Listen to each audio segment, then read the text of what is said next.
Nós sabemos que o que aconteceu foi um crime e nós sabemos de quem é a responsabilidade.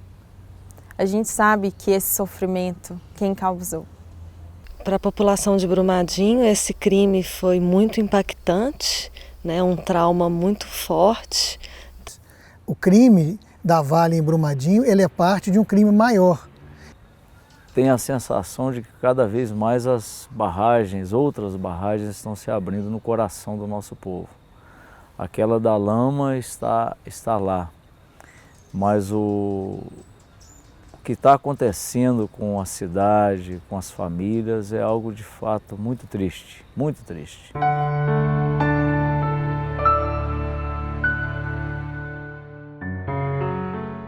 Quase 300 pessoas, isso é terrível, isso é algo de horror, de um crime assim,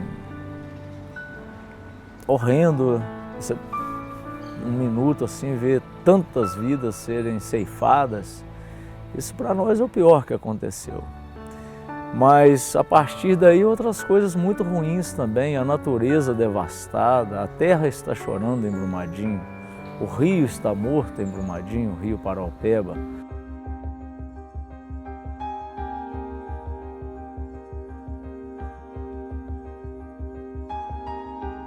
A gente não pode esquecer. Então a igreja é uma memória das vítimas, memória de um crime terrível que aconteceu, infelizmente que não aconteceu somente aqui, que acontece em outros tantos lugares, dessa forma de relação do ser humano com a natureza, que busca apenas o lucro, aí vem a devastação, vem a perda de tantas vidas. Então a igreja é essa memória, não esquecer as vítimas. A igreja sempre esteve presente nas comunidades, desde o princípio, desde o primeiro dia, em apoio às comunidades, às famílias que foram atingidas e aos familiares que perderam algum ente querido. O trabalho ele começou sendo montado equipes de trabalho para cada tipo de atingido e começou dando assistência tanto jurídica, emocional, afetiva e espiritual, principalmente, para toda a comunidade de Brumadinho. Depois de Mariana, do crime da Vale em Mariana, foi uma flexibilização da legislação ambiental, onde se permitiu licenciamentos ainda mais perigosos, com menos rigor do Estado e com menos fiscalização. Aqui entra também uma outra perspectiva. Qual seria então a resposta de igreja? É claro que a resposta se dá no campo social, no campo político, mas também no campo da evangelização, de repensar a nossa vida nos territórios e o valor dos bens comuns. Os bens comuns, eles não são só da humanidade, eles são bens comuns da natureza em si mesma. Nando da Silva. Presente. Bruna Leles. Presente. Bruno Eduardo. Presente. Bruno Rocha. Presente. Camila Aparecida. Presente. Camila Santos. Presente. Camila Taliberti. De Leles. Presente. Carla Borges. Essa é uma caminhada, uma procissão com os bispos do Regional Leste 2. São 32 bispos da região de Minas Gerais e Espírito Santo e coordenadores de pastoral que estão reunidos em uma assembleia tratando de questões ligadas ao meio ambiente e mineração e que vieram fazer uma visita de solidariedade aqui onde aconteceu o crime da Vale. E nós estamos caminhando nesse momento ao encontro da Lama, que é um campo santo, onde foi depositada tantas vidas que se perderam e, ao mesmo tempo, se solidarizar com as famílias e com a luta que elas estão tendo para melhoria das condições que foram destruídas de vida. Nesse momento, eu acho que a compaixão, ela é muito importante, mas uma compaixão que leve à solidariedade, e a solidariedade, então, é uma ação de transformação, de apoio às famílias e de suas lutas. Uma palavra de conforto, mas uma palavra também de alento, de caminhar junto para que se transforme de uma maneira mais eficaz para as famílias a remediação e aquilo que a Vale destruiu na vida deles.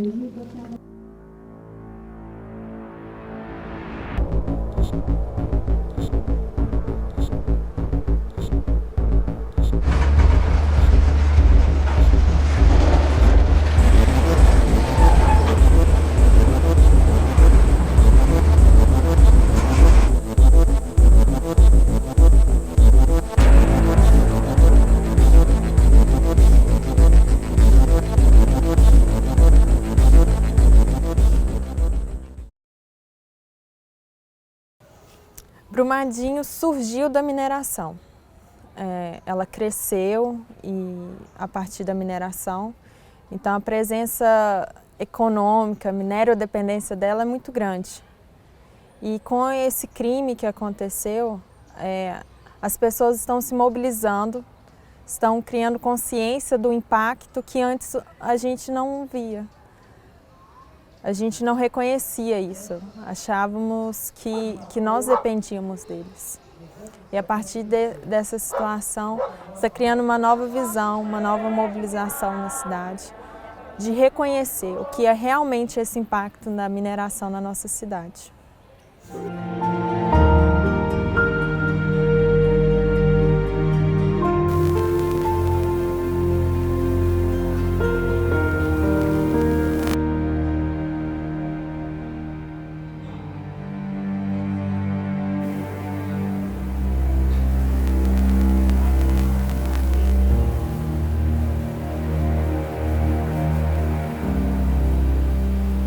Deus também está nessa lama, no sentido de que Ele também passou por um calvário na pessoa de Jesus Cristo, Ele sabe o que é isso, e Ele exatamente viveu e entrou na história para correr o risco desse drama de nos amar imensamente e de sofrer com a gente. Então Deus está no sofrimento, Ele está no coração de cada pessoa que está angustiada, Ele não nos abandonou, Ele vai abrindo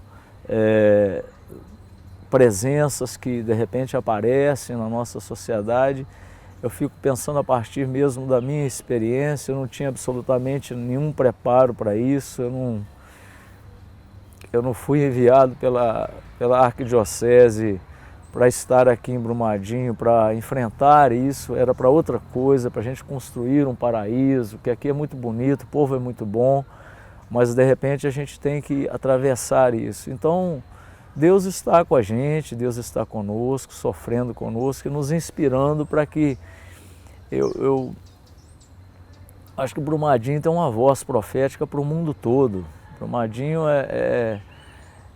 tem que ser ecoado para as igrejas no Brasil e no mundo.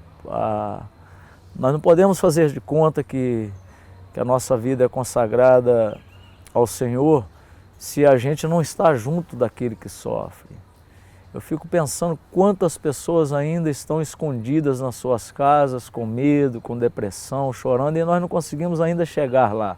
Há muito tempo, né? Através do meio ambiente e tudo, já conheci elas.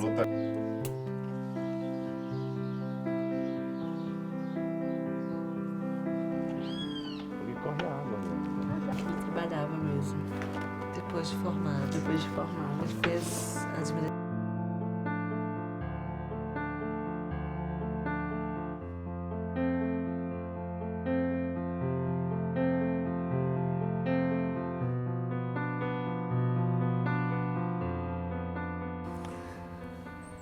Nós dizemos aqui em Brumadinho que é o luto e a luta. É tempo de chorar e é tempo de lutar. Então o nosso choro não é um choro assim, as nossas lágrimas não são lágrimas de passividade, são lágrimas de revolta, de dor e que nos impulsionam a uma grande luta que nós temos pela frente, em vários sentidos. Desde o amparo imediato às pessoas, o encontro com elas, como estamos fazendo muito bem, as orações, até a visita, um amparo material e agora esse grande diálogo municipal, nacional e internacional. Uma das grandes coisas que eu tenho aprendido nesse momento é que nós temos que valorizar muito o nosso trabalho em rede, a nossa força, porque tem muitos outros grupos, né, fora do Brasil que estão trabalhando. Então, juntar essas forças para a mesma luta, que é, no fundo, defender o nosso planeta pela ecologia integral. É defender o nosso povo, a nossa gente, sobretudo os que mais sofrem.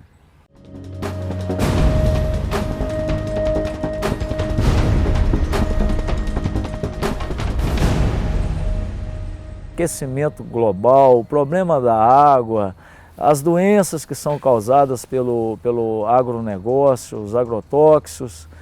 Então, a igreja tem que enfrentar essas lideranças e pedir que haja uma mudança de comportamento, sobretudo a partir da Laudato Si, que é um documento maravilhoso de Papa Francisco. Laudato Si nos propõe um outro caminho. Então essa é a presença profética da igreja, de conversar com as lideranças, de dialogar, de propor, de não se ausentar e de não ficar indiferente ao drama que é um drama da humanidade inteira.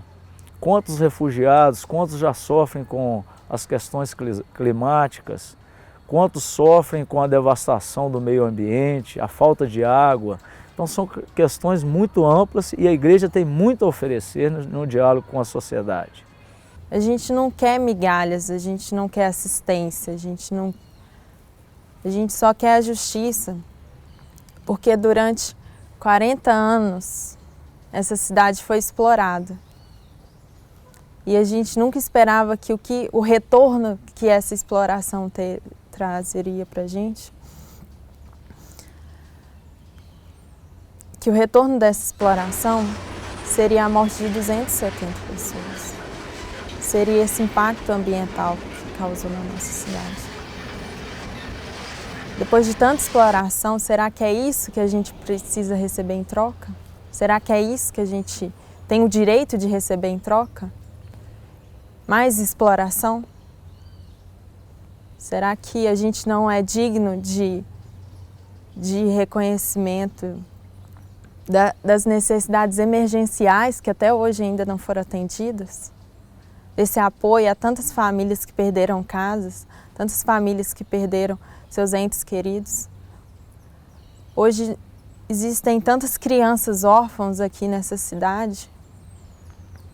E o que vai ser do futuro delas? Mais exploração? O município depende, na sua economia, da mineração. Como que nós vamos dar o salto para que outras atividades econômicas possam acontecer e haja um equilíbrio aqui? Essa é a realidade de praticamente todas as regiões minerárias, e vou dizer uma verdade, não só no Brasil, na África, na Ásia, em vários lugares. Mas é mais importante ainda a gente pensar o futuro daquilo que está sendo feito. Por exemplo, os projetos de mineração no Brasil e no mundo, a forma de lidar com a ecologia, tudo aquilo que está escancaradamente acontecendo com o nosso planeta. Eu creio que o capitalismo, do jeito que ele está organizado mundialmente, ele está em declínio. Não vamos sobreviver com essa forma de exploração da natureza e exploração do ser humano. A vida está muito descartável. O ser humano virou mercadoria, é uma massa de consumo para interesses que são interesses de grupos pequenos, muito ricos, e a massa dos pobres vão crescendo, vão se aprofundando cada vez mais. Essa força dos mais pobres, essa palavra de quem está às margens de um sistema perverso, é o que a igreja diz, é preciso mudar para que essa sociedade seja mais justa e mais fraterna. Eu vou citar assim, a começar por atitudes pequenas minhas. Eu não posso consumir tantas coisas, eu tenho que ter limite no meu consumo pessoal. E olhando para a sociedade, a gente fica pensando de uma forma ética, até que ponto, até quando até quanto uma pessoa pode consumir em nossa sociedade hoje. Tem pessoas que não têm limite, tem grupos que não têm limites éticos, consomem indefinidamente, e nosso planeta, a nossa terra, a nossa casa comum está dando sinais claros de que, se continuarmos assim, nós estamos colocando em risco a nossa própria espécie. Nem é apenas o grupo dos mais pobres. Não são só os mais pobres que estão sendo afetados, é a espécie humana. E essa é uma mudança mais do que local, pontual, é uma mudança de estilo de vida, de paradigma de vida. Nós queremos o quê? O lucro, o dinheiro ou a dignidade da espécie humana, do ser humano, da raça humana e a beleza da ecologia? Uma pergunta que está aberta para nós e vai depender a resposta, vai inclusive encaminhar o nosso futuro ou não. A esperança é uma palavra que é cristã, que é nossa de todos os dias. Reconstruir o coração da nossa gente e reconstruir também propostas de uma nova forma de economia, um novo jeito de organizar a nossa sociedade aqui em Brumadinho e região.